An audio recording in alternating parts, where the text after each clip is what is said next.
In today's video, I'm going to teach you how to add frame in Framer. We'll start inside your Framer workspace. Open the popular domain project so you're on the canvas and can see your page. Think of a frame in Framer as a flexible container. It can hold content, define layout boundaries, and even act as a clickable area. That's exactly what we'll set up. First, click the highlighted area on the canvas to focus the section where you want the frame to live.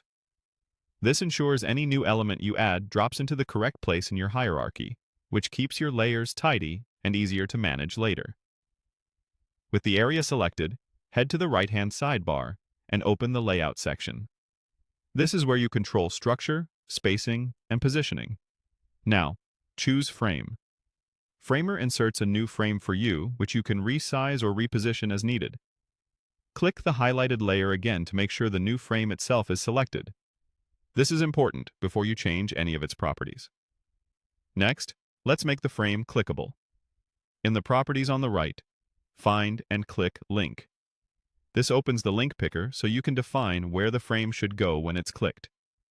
Click into the highlighted field to reveal available destinations, then choose Home. Setting the link to Home is perfect for a hero banner, logo area, or any section that should navigate back to your main page. You can always change this later, but for now, Home is a clear target. Now let's refine how the frame sits in the layout. Open the position controls. Click Absolute to see how the frame detaches from the normal flow and can be placed precisely with pins. This is useful for overlays or badges.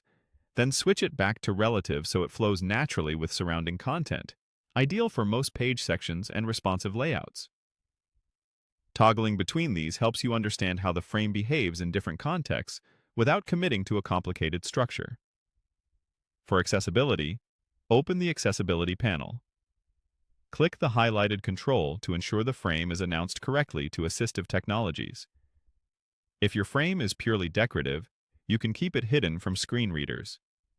If it's interactive, make sure it has a meaningful label so everyone can use it confidently. When everything looks good, click Publish. Framer will build and push your changes live. Give it a quick check in the preview or your published site to confirm the